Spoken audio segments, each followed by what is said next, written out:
Hello students, I am Dr. Sanjay Kumar, Assistant Professor, Medicine Department, GMC Betia.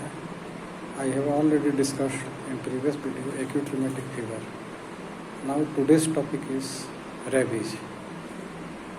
Rabies is a rapidly progressive acute infectious disease of CNS in human and animals. It is caused by rabies virus. Rabies virus is a Lyssa virus.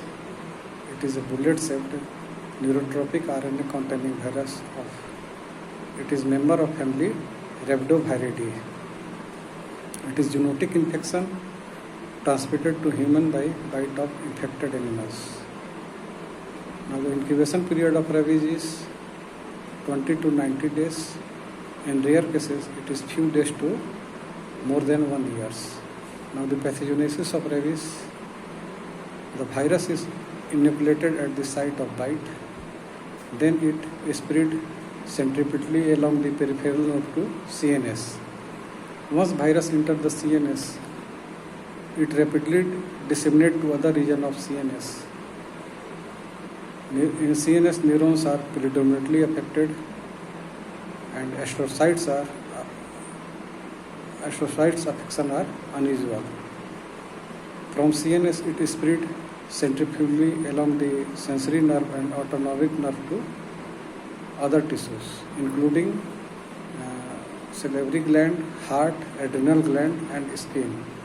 Virus replicates in the acinar cell of salivary gland and secreted in saliva of rabid animals that serve as a vector of disease. Negri body is characteristic pathologic finding in rabies. It consists of eosinophilic cytoplasm inclusion in brain neurons composed of rabies virus protein and viral RNA.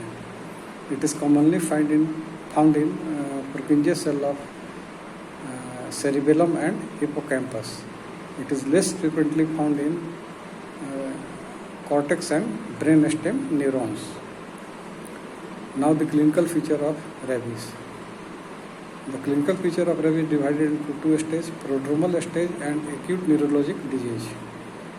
The prodromal stage, the duration of prodromal stage is 2 to 10 days. It is characterized by fever, malaise, anorexia, nausea and vomiting. There is pain, paresthesia and pruritus at the site of bite. Now the acute neurologic disease. Acute neurologic disease is divided into two stages, encephalitic stage and paralytic stage.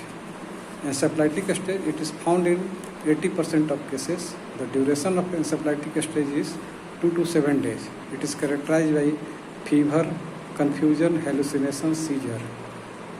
There is relative preservation of consciousness. There may be hypersalivation, cardiac arrhythmia and priapism. In encephalitic rabies, there is hydrophobia. It is characterized by involuntary painful contraction of diaphragm and accessory respiratory, laryngeal and pharyngeal muscle in response to swallowing of liquid. There is aerophobia. It is violent spasm of pharyngeal and neck muscle due to stimulation from draft of air. It is elicited by fanning a current of air across the face. It is due to exaggerated deference reflex that protects the respiratory tract. There may be combination of hypersalivation and pharyngeal dysfunction causes appearance of foaming at the mouth. Brain stem dysfunction progress rapidly and coma followed within days by death. Now the paralytic rabies. It is present in 20% of cases. The duration of paralytic rabies is 2 to 10 days. In this, muscle weakness predominates. The cardinal feature of encephalitic rabies is lacking.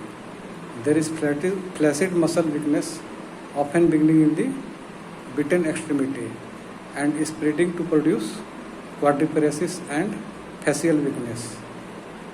There is sphincter involvement is common and sensory involvement mild. the death is slightly prolonged in paralytic rabies.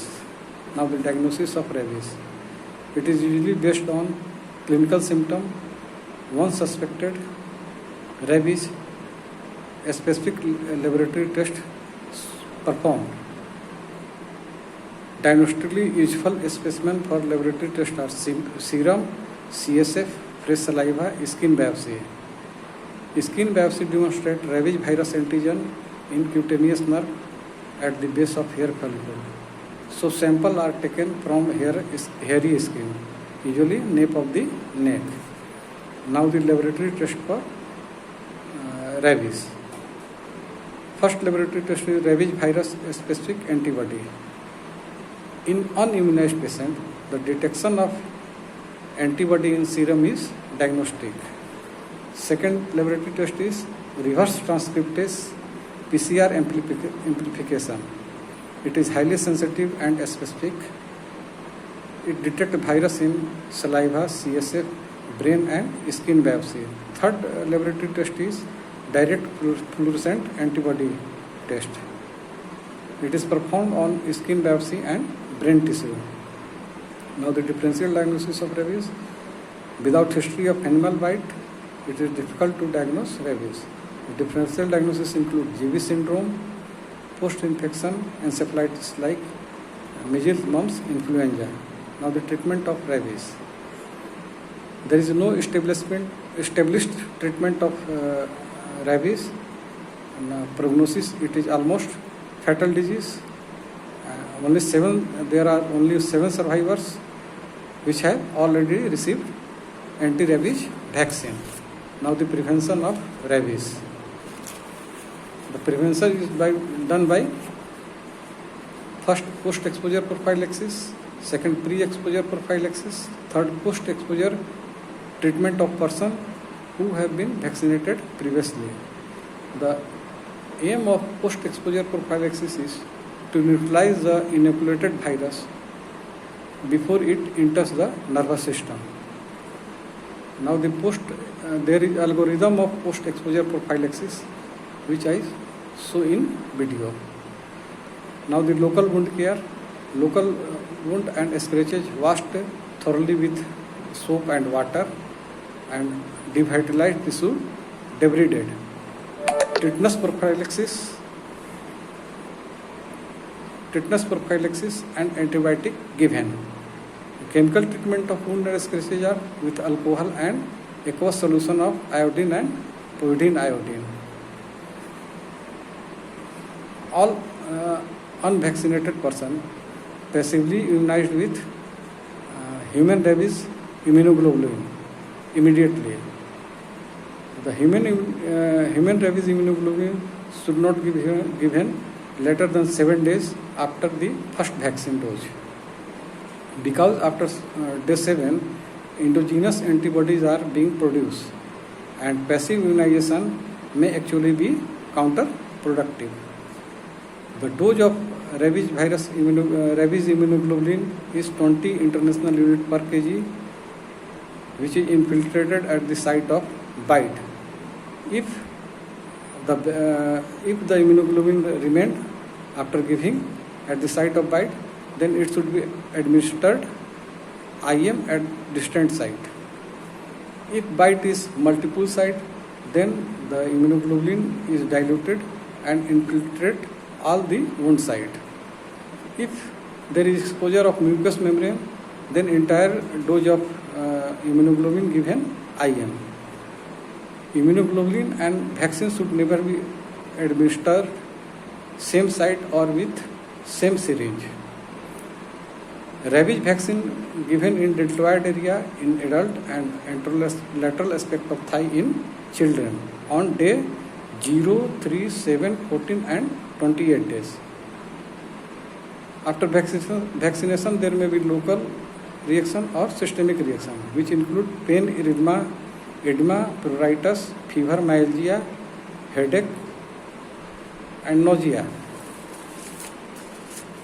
This should be treated with antipyretic and analgesic, but vaccination should never be stopped, should not be stopped. Now the pre-exposure prophylaxis.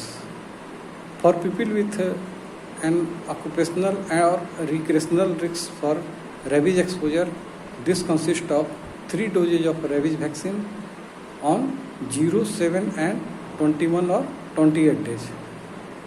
Serum neutralizing antibody test done every 6 months to determine subsequent booster dosage. Post-exposure treatment of person who have been vaccinated previously. When previously immunized individual exposed to rabies, 2 booster dose of vaccine on day 0 and 3 given. Wound care is essential.